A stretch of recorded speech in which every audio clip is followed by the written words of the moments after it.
Yeah, I don't see why not. We definitely can get that going. But in the meantime, we're going to watch Scalding Hot Soup and Blogger play. So Blogger's going to lead off on a Baron Moore. Looks like he did mulligan to 6. Scalding Hot Soup kept his opening 7. Sign and Blood is going to catch him up quite a bit. Going to go down to 18. But this game has the potential to be slow and boring. Hope that's not the case. So do I. The Miraqueduct's going to pick up the island for Scalding Hot Soup. It's going to put him at 8 cards now, though, so he is going to have to discard a card. Oh, it just so happens to be Deep Analysis. Why not? He's accelerating the analyses because that could be his next turn play. That's cool. You get less value out of it, though, that way, instead of casting it twice. Yeah, you do definitely get less value out of it. But if he didn't have another land to play and he needed to play the Aqueduct this turn, it's better that than nothing else. It looks like he's representing Exclude, perhaps. Yeah, he's going to play that island and pass it back. Here comes the Chittering Rats from Blogger. Let's see if Scalding Hot Soup has any response. Exclude would be nice, but there is only one, right? Yeah.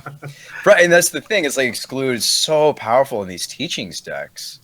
2 relevant modes of Cryptic Command, for example, counter a creature. Well, yeah. Okay, Cryptic can counter any spell, but you get the point. Oh, Decay. So Echoing Decay is going to take care of that Chittering Rat, which is actually real funny because looking here on the stream, it looks like Blogger has 2 more copies of Chittering Rats in his hand, so that Decay could have put in some extra work. He's just going to keep casting them. It looks like Scalding Hot Soup is missing his land drops, and Chittering Rats is just going to keep hammering that home by putting cards back on top of his deck. Yeah, this is a bit of a mess. Think Twice is going to go ahead and snatch a card for him. That is going to let him look at least 1 card deeper. Maybe he can see if there's a land. Once he draws for his turn, he can flash it back since he has 3 mana available to dig another card deeper to see if he can find a land. And it looks like he does have a Dimir Guildgate. So these Chittering Rats are going to slow him down a little bit, but as long as he's developing his mana, 2 damage a turn really isn't going to do much as long as he can catch up with his removal. I'll say. I mean, so it's nice that we have hand cams tonight because, I mean, we're sitting here and, like, did Scalding Hot Soup just decide that his counter spells were not worth these rats? Was that just his decision? Well, he does have an Evankar's Justice in hand, so even if the rats are able to get onto the battlefield for a few turns, at some point that Evankar's Justice is going to kill all of them. So like, yeah, I'm definitely fine with taking a little bit of damage and then using my counter spells to protect some important cards that I might have in my hand. If Blogger happens to have some discard, I mean, as long as you have lands to develop your mana, letting Chittering Rats resolve seems perfectly fine to me. Yeah. That's reasonable, Chris. I think, just such value, by the way, with this analysis. But I don't know. I just, the tempo of the Chittering Rats, I guess I would be, maybe I'm not as cautious with how to use my counter spells as maybe Scalding Hot Soup is. I feel like I would have maybe fired off some of those counter spells just because of the tempo that Rats causes, having to put a card back on top of your library. Yeah, well, so unless Blogger can take advantage of that tempo, it doesn't really do a whole lot. And like with the way that this blue-black deck is set up, like there really isn't a lot that Blogger is going to be able to do to punish Scalding Hot Soup from redrawing the same card over the course of a turn. As long as you're countering the Gray Merchants, there really isn't a whole lot that you have to fear from this black deck, which is what I imagine is going through Soup's mind. Wretched Banquet's able to take care of it. The 1-for-1 removal will handle it. It looks like we might have a Gurmag Angler coming here, though. Yep, Gurmag Angler. I bet we see a counterspell here. Most likely. You mentioned you were excited about the new art for counterspell coming out in Eternal Masters. Oh man, it's awesome. It looks good. There's a lot of sweet art in Eternal Masters. I think they did a great job, and there's new flavor. Your personal favorite, and I think it's one of my favorites, was the new art and flavor for Vindicate. Oh yeah, the flavor text for it's very, very good. Oh, the drifts. Here comes the Hardcast Muldrifter. He is looking to draw another land here since he's going to go up to 8 cards. Didn't play land for the turn. Found a Dismal Backwater. That's another reason why you can like kind of let these, you know, cruddy creatures like Chittering Rats resolve and get in a little bit of damage. Is with 4 Dismal Backwater in the deck alongside Aquatex to bounce them and replay them, like you can just gain that life back over the course of the game. I see a lot of Teachings decks also adopt some number of, what is it? Radiant Fountain. I think ScaldingHotSoup is running 2 Radiant Fountains. I don't think that's greedy. I think it's, you know, it's a 2-colored deck. He's also running the one of Haunted Fengraf, Chris. I don't normally Edict. See. Yeah, so that Edict's going to take care of the Muldrifter. I actually really like the Haunted Fengraf in a deck where you have Muldrifter and not a whole lot of other creatures. So right, because you're guaranteed to get something sweet. Yeah, like 70%, 75% of the time that Fengraf is just going to be another Muldrifter without actually playing a Muldrifter and playing lands that you can use to cast your big mana spells. I really like it, and I'm happy that he's playing a Fengraf instead of just, you know, something like a third Radiant Fountain. It's something that I've seen like in the green Tron lists pretty commonly. Yeah, I mean, it's just always getting Muldrifter. It's just the best card. Muldrifters are Mainslayers, but this format is just all Muldrifters. Mm-hmm. Right, here we have another deep analysis being flashed back for ScaldingHotSoup. It looks like such value. Yeah, it looks like he's flashed back 2 deep analysis and a thing twice and resolved the Muldrifter here. We can see that he has 38 cards left in his deck, where Blogger only has 45. That is a lot of card draw already. Oh yeah, he's just powering through his deck. He's got 38 cards left, whereas Blogger, he's only, he's only 15 cards deep. So huge disparity, a 7-card difference so far. That's huge. That's a huge disparity, isn't it? I mean, really, the only draw that Blogger has access to is just the place at a Sign in Blood. And now after that bounce land, he is going to go up to 10 cards, has to discard 3, one of which is Mystical Teachings. Oh, darn. I discarded it. We get to flash it back. Looks like Soup finally found one of his fifth land, so he can start playing these Gray Merchants that's in his hand.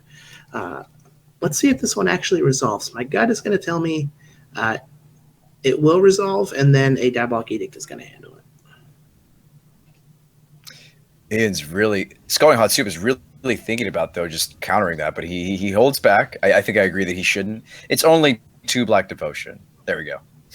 Well, he's able to edict it so that it's actually not going to have any devotion when it resolves. Oh, that is wonderful. The instant speed on the Diabolic, as much as we were giving him flack for not running Chainer's Edicts, the instant speed on Diabolic is very relevant sometimes. He still has 3 copies of Chainer's Edict and 3 copies of Diabolic Edict. Okay, so it's a split. Also important to note, and this plays along with being okay with letting those Chittering Rats resolve and get some damage in early, is you just have 2 copies of Pristine Talisman, which could just take control of this game all by itself, putting it just out of reach. I've seen that happen before for Teachings players. It's almost like a hidden win condition. Yeah. It buys them so much time. All right, so Comebatch Witches is going to enter the battlefield for Blogger. This is going to allow him to get some damage in. Spoiler alert, not going to happen. Another Diabolic Edict from Soup. He does still have that Mystical Teachings in his graveyard. It looks like he has 2 copies of Evankar's Justice in his hand already. So really all he needs to do is find a copy of Pristine Talisman, and those Evankar's Justices are just going to start taking over this game. Blogger has no way to interact with them. I don't even think that he has any copies of Duress in his main deck. Let's double check. Yeah, there's no Duress in the main deck, so he has 0 ways to interact with that Evankar's Justice. And once it gets to the point where Soup is going to be casting it and flashing it back, it's going to be real difficult for J-Rec to do anything. Now, that's, again, you touched earlier on the Pristine's Talisman. That's where those talismans are so important because, Justice also deals damage to the Teachings player. It's not one-sided. Yep. So it's important that they have some sort of recurring life gain engine so that they can keep justicing. Because if he were to just raw go for it right here, start flashing back or buying back that justice, he's at 12, whereas Blogger's at 16. So he actually can't win just yet until maybe he finds a source of recurring life gain. Yeah. It looks like he's just gonna flash back teachings. Oh, this is on Blogger's. Capsize. Oh no. That's what he just searched up. This is beautiful. I mean, there's a lot of hidden. Oh, go ahead, Chris. This is where all those one-ofs are going to come into play. Is just being able to utilize teachings to just get whatever you need out of your deck. It's real powerful. Yeah. Here's the Gray Merchant on the stack for Blogger. Let's see if Soup is going to let it resolve or maybe use another edict. Now, Ian has drawn the one of main deck Doomblade. It's a deck card, but it's kind of funny that he's like already had to discard like 4 cards to hand size, and now he draws the Doomblade. Yeah, exactly. Like that's the hope, you know. That's actually what I thought he was initially doing at the beginning of the match. Why he made the early Aqueduct play, because I was like, oh, I bet he has the Doomblade, doesn't want it, but no, he pitched. This first thing that he pitched was the analysis.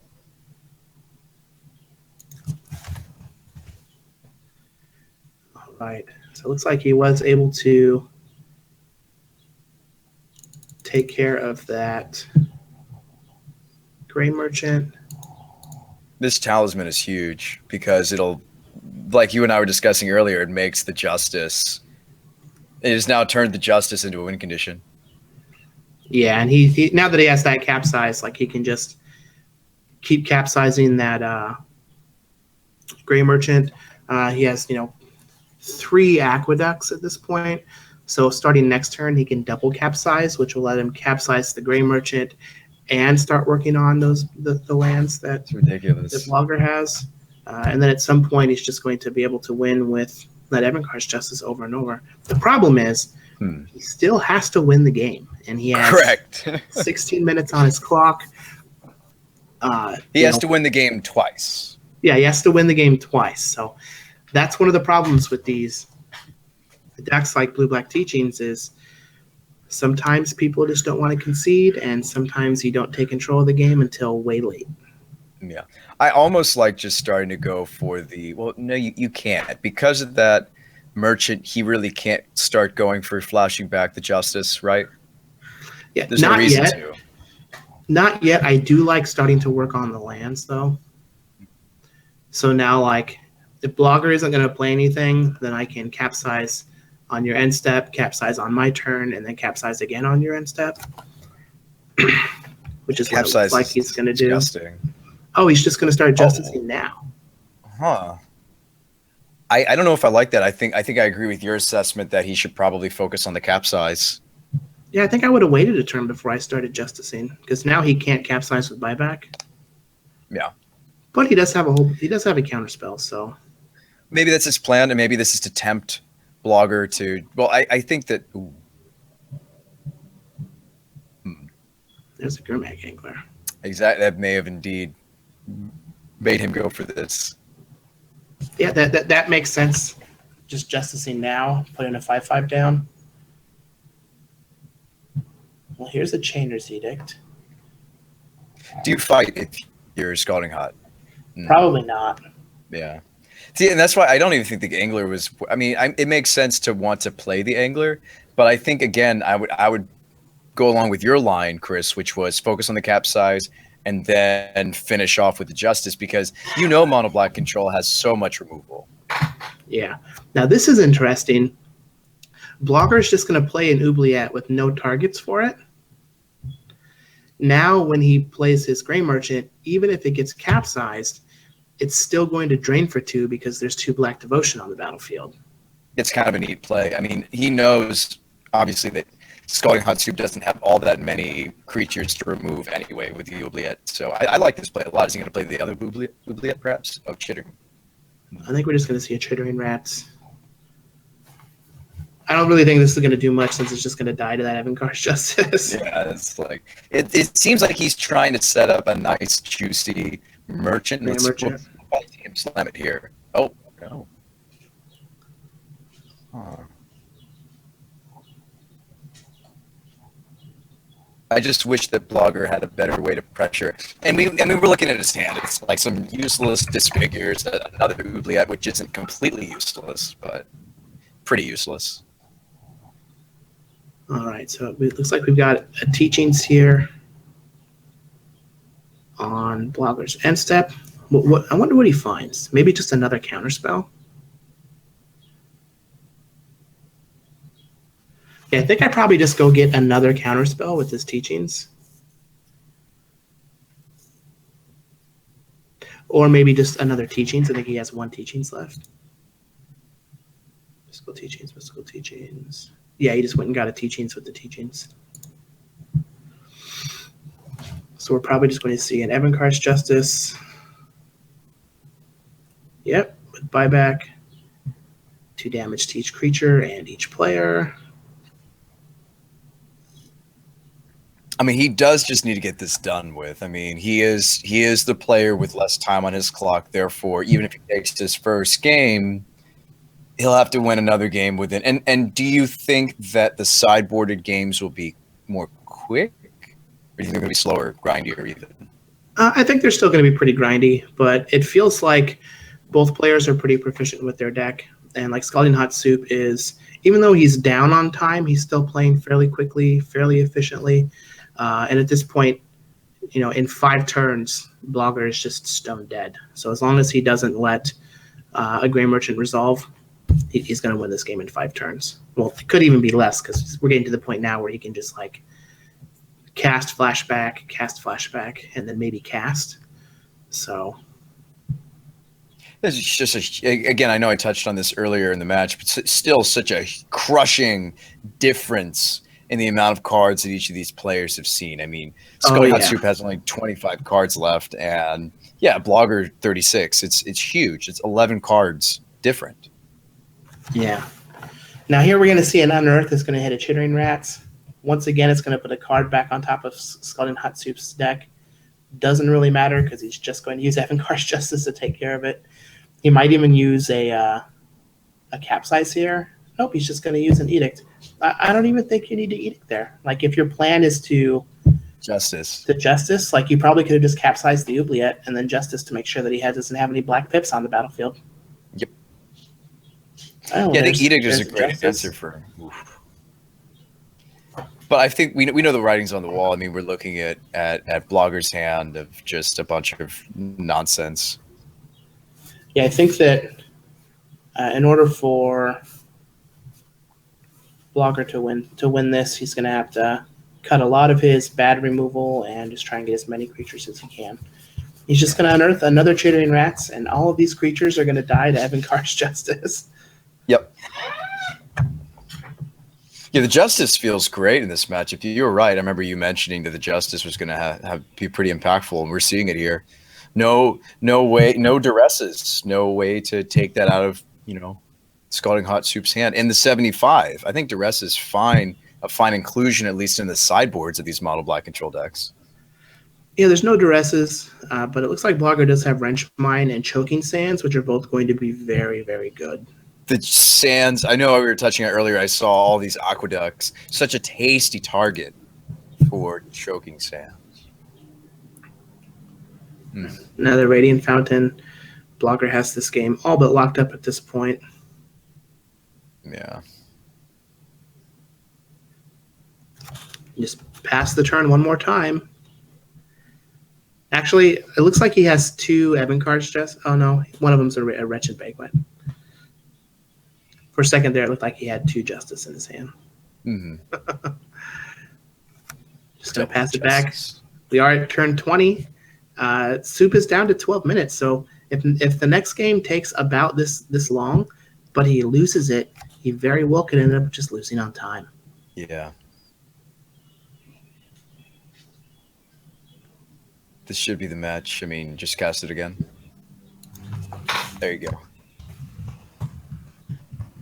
I wouldn't even have bought that back. I just slam it. I wonder if ScaldingHotSoup is using the fast tap function.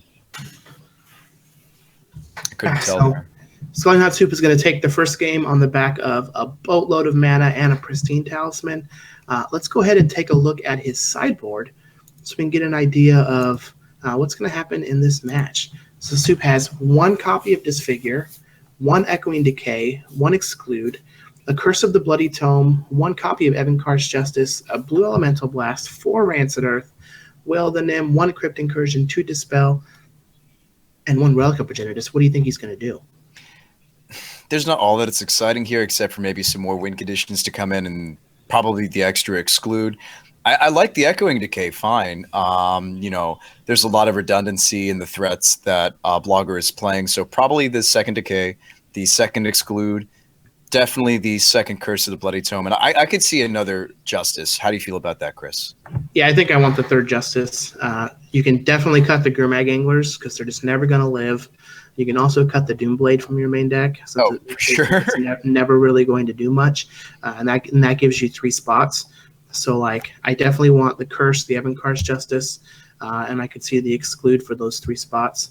And it might even be worth bringing in a Crypt Incursion as a way to just, exile all of the creature cards in your opponent's graveyard. Not only will it just gain you a bunch of life if you need to race with Evankar's Justice, but he also knows that Font of Return is in Blogger's sideboard, and he also has copies of Unearth. So it's just another good value card in this matchup where you're killing everything, or milling your opponent with Curse of the Bloody Tome. I like that idea a lot to supplement the Bojuka Bog having 2 pieces of graveyard hate. I didn't really think about the Incursion. I like that idea. So let's go ahead and take a look at MTG Blogger's sideboard. He is on mono black. He has 1 copy of Pestilence, a Bojuka Bog, 4 Choking Sands, a Corrupt, a Font of Return, 1 copy of Nausea, 2 Relic of Progenitus, a Shrivel, and 3 Wrench Mine. How do you think he's going to sideboard? It's funny. We talk on and off about Relic in the sideboards of Pauper, and they come up, but do they really do all that much in the Teachings matchup? I would say yes, just because of ScaldingHotSoup's build. We see a lot of things that gain value from his graveyard, everything from the Think Twices to the Teachings to the Edicts, the Chainer's Edicts, especially the Analysis, all using that graveyard. So I could actually see him considering perhaps even both of those. Certainly we're going to see the Wrench Mines. We're going to see the Font of Return, even though ScaldingHotSoup may try to fight that. I could see the Corrupt come in just as a finisher potentially, just to try to get in for those last few points of damage. What do you think about those ideas? Definitely the Choking Sands. Yeah, I mean, he has a lot of cards that he can cut, so I definitely think that a lot of that has potential. It does look like our players have finished sideboarding and are playing blisteringly fast, so let's jump back down to the match. Blogger has led off on a Barren Moor and a Swamp and Relic of Progenitus out of his sideboard, just like you said, and ScaldingHotSoup has just a Dimir Guildgate. That Relic, being here this early in the game, has the potential to put a big damper on ScaldingHotSoup, since he has 3, 6, 8, 10 or 11 cards in his deck with Flashback. It could be very, very good. I agree.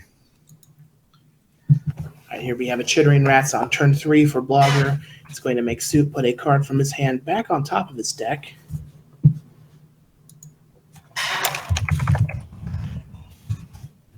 We'll see if Blogger's able to take advantage of the tempo of the Chittering Rats this time around. He didn't really get to do that first game. Yeah.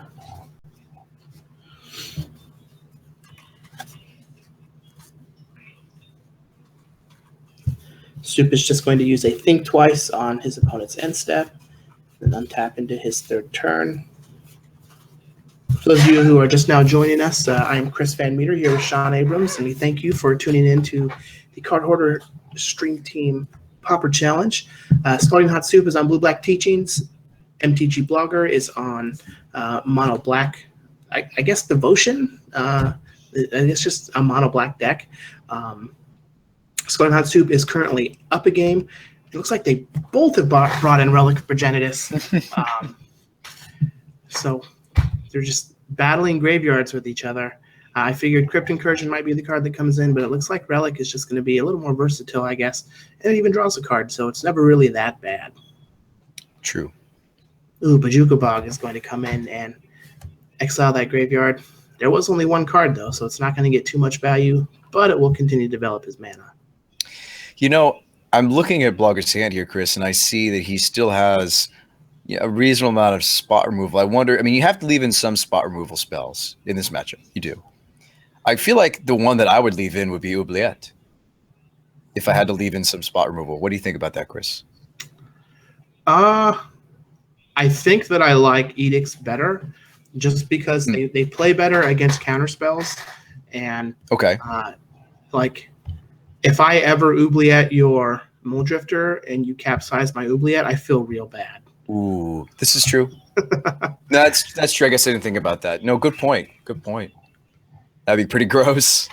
Yeah, so it looks like Exclude is going to counter a copy of Grey Merchant.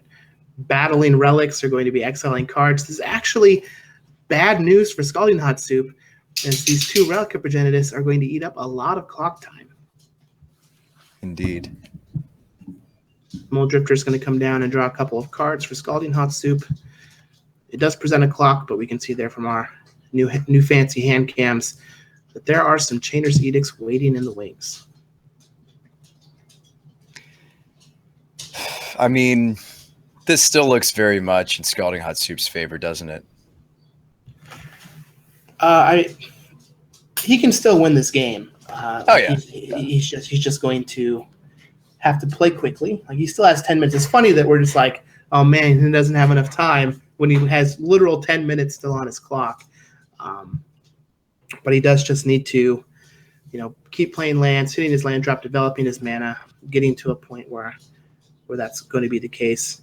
This Muldrifter, though, is going to come down, draw him a couple more cards. There is still another removal spell in Blogger's hand, so it's going to take care of that Muldrifter. As long as he's drawing cards and playing land, he can get to the point where Justice takes this game.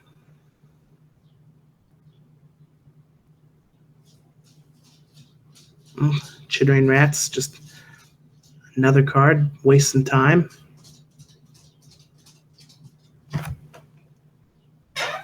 This is just debauchery. Like, anytime you get to like fully cast these Muldrifters for the full value is just gross. And he's just doing it over and over again. They're not able to stay on the battlefield, but really all he's trying to do is play a land every turn, get to about turn 10, and then juice everything up. Dismal Backwater is just going to gain him a life. There is still that Chittering Rats on the battlefield, but I have to imagine that there's plenty of removal spells for it. Most certainly. Now, it is important to note that Blogger is down to only one card in hand. He can pop that Relic to draw a card if he needs to, but ScaldingHotSoup has 6 cards, firm control of this game. Just needs to get into a point where he can put it away before his clock runs out. Yeah, Teaching is an interesting deck. It's very, I mean, we've touched on this before. The Pauper is a format of fantastic spells, and I mean the threats. Yes, they're threats, but some of the best threats in Magic haven't been printed at Common, in my opinion. So it makes sense that one of the premier decks of the format would be a primarily spell-based deck. This Blue-Black Teachings. Yeah, I mean there are not a lot of powerful threats at Common. There are some. The spells definitely outweigh the rest. Here comes the Choking Sands, targeting that Dismal Backwater. The Mana Leak is going to counter it. Mm-hmm. Gotta feel lucky getting value on that Mana Leak here once your opponent has 5 lands in play. At like turn 8. Yeah. All right, well, these guys are just relicking back and forth. No graveyards ever. They can draw some cards, though.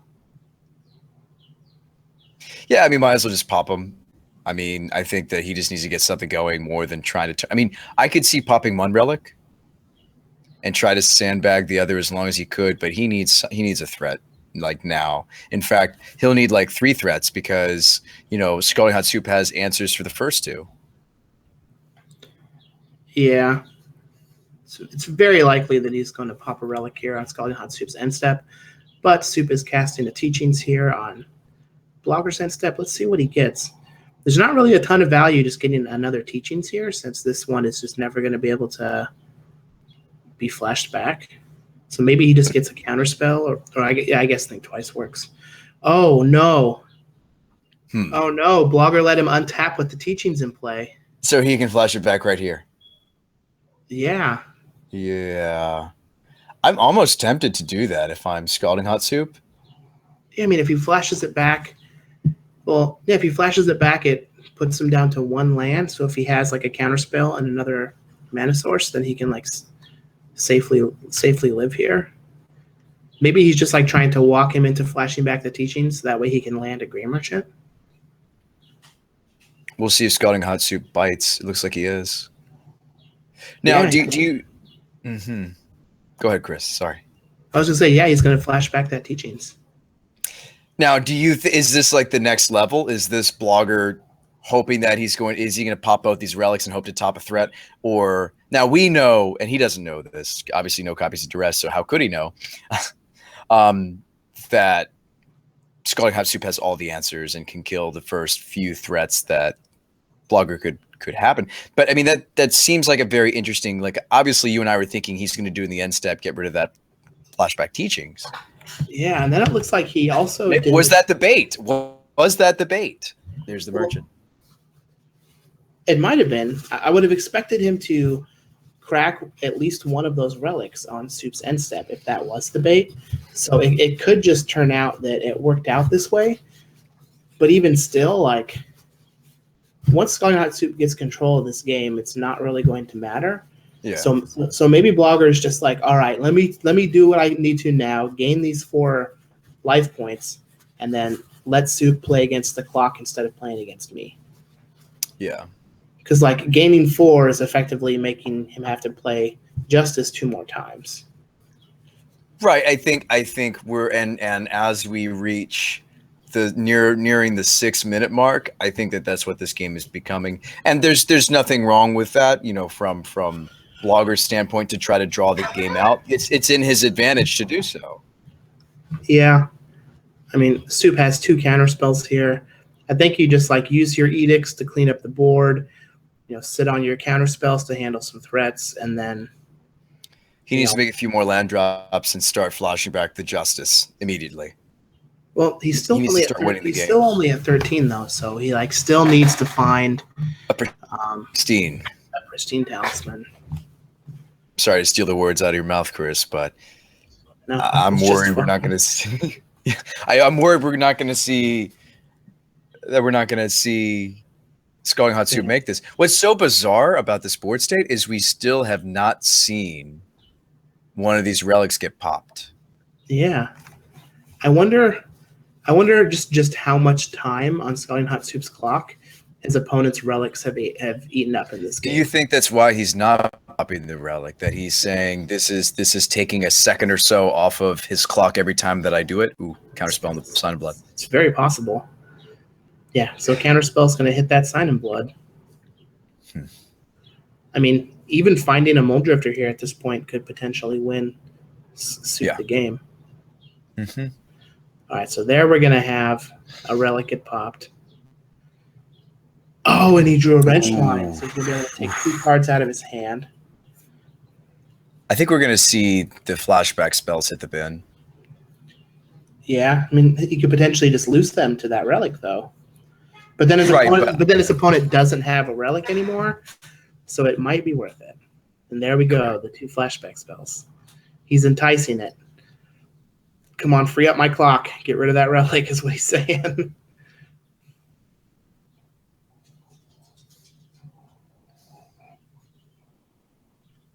He refuses. He's going to leave ScaldingHotSoup with an analysis. I don't know if I like that. He's going to let him draw 3 cards. That's so much. The analysis is 2 fantastic. Cards, sorry. No, you're fine. Well, the way I look at analysis as 4 cards, Chris. Well, if you get to play both ends, yeah. I usually plan to. Card's fantastic. I've even played it in. Did you see the Mizzix Grixis Mizzix deck? I did not. It's kind of like a budget variant. You'd probably like it. It's a budget variant of Sneak and Show for those of you out there who don't have your playset of Emrakul's and playset of Grizzlebrands and your sneak attacks, etc. It's kind of like that sort of a combo. You draw the entire deck because you Nivix Mastery Enter the Infinite. And then you lightning storm your opponent in Legacy. It's hilarious. Oh, jeez. That deck runs analysis because you can put it into intuition piles. You use dream halls as well as the other way to win. So we see Blogger here casting Unearth with no targets. What? Just to Did he cycle it or? Oh no, he cycled it. I forgot okay, that cycling. Never mind. The card is very good. Unearth. It's a very. I've seen it played in Doomsday. Yeah, I mean. Yeah, Unearth. It gets back the Lab Maniac for a Doomsday pile very mana efficiently. It does. Yeah. I can't remember the pile. I used to have a lot of Doomsday piles memorized. I don't know if you've seen me play Doomsday on my stream, but it's like it involves Unearth, Lab Maniac, Thought Scour, and then 2 other cards, either like Lion's Eye Diamond or something else. Wow. And it wins. Yeah, it wins. I think you like put like a Gataxia Probe in that pile just to draw the last card to kill them with the Maniac. Or win the game with Maniac. It's pretty sweet. We're in the red zone, Chris. Yeah, Bog's gonna take care of that graveyard. Soup still needs to close this game out, though. Yes. Here comes the deep analysis. He is digging for Pristine Talisman.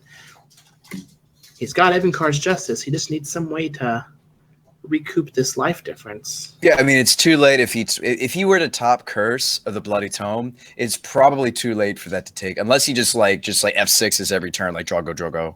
Yeah, you just spam F6. Mm-hmm. I mean, it has to be. I agree with you, Chris. He either needs to find Curse or he needs to find Talismans.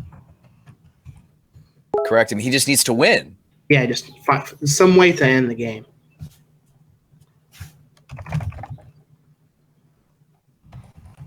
Oh, Sans. What's the mentality for Sansing the Guild Gate over the Aqueduct? What do you think? Why do you think that he went for that play instead of hitting an Aqueduct here, Chris? I don't know. I think that... Was the Guild Gate untapped? I mean, it doesn't have to hit a tap land. Like, that's what I'm saying. I think it might just have been a mistake. Maybe. I mean, like, did he just not bother to read the Aqueduct, or maybe I mean, they have similar art, I suppose. I don't know. I'm trying to defend him here, but you definitely would want to go for the Aqueduct if you could. Yeah.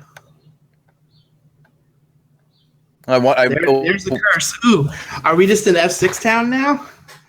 I think that's what he has to do. 3 minutes and 44 seconds. Maybe F4 town. He still has to pick a card in his graveyard though with the relic. This relic is going to pick ScaldingHotSoup apart, I think, time-wise. Yeah, I think that you just spam F6. Yeah, he needs to just he has all the answers. I mean, look at his hand; it's beautiful. He just needs to at least like pass, unless your opponent could do something. He is choking Sans the wrong land again. That's right? so weird. He's not target. Yeah, I'm not sure why he could have killed. Aqueduct. If he had killed both of these aqueducts, he could have cut Soup off of a lot of mana, Chris. Yeah, not just a little bit of mana, a lot. That would have been 4 mana. There's the exclude on the Chittering Rats. Unearth on Chittering Rats.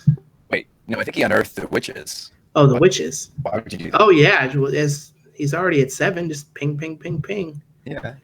Witches also doesn't die to disfigure, which is important. Maybe that's why he grabbed it instead of the Rats. Also doesn't die to Witches also doesn't die to Justice. We're jiving here. We're thinking alike. With the Banquet, we'll take out the Witches. It does have a power, though, so Wretched Banquet's going to get rid of it. Yeah. 3 minutes and 10 seconds. Oh, so there's the Pristine Talisman. But there's a huge disparity in the life. Does the one of Talisman make the Justice now a win condition that will be faster than the Curse, Chris? I don't think that it does. The Skirmag Angler, though, is real big. Yeah. And he has counterspell mana available. Yeah, I think we could just see the Zombie Fish go the distance in this short 3 minutes left. It's wonderful. Wrench Mind. That's got to take the counterspell, yeah. I mean, you might as well. Relic. Personally, Chris, I never like to see a match, it's especially in our tournaments, come down to time. So I'm glad to see Soup get something going. Well, I mean, I can understand that sentiment, but like, that's just part of Moto at this point. So that is the risk you take when you decide to play a Mystical Teachings deck. True. It is actually the deck's biggest weakness, I would say, because it has a variety of very winnable matchups. It's the clock that is your most sinister opponent. All right. Well, Grimag is going to be crashing. This curse, I mean, if this is all that he had found, the curse didn't work very much off of Blogger's deck at this point at all. Yeah. He has nearly half his library still intact. Yeah.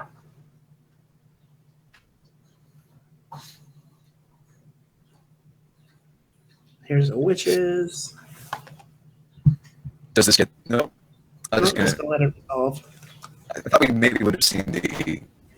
I think that he's probably just going to Justice, flashback Justice, and then kill him.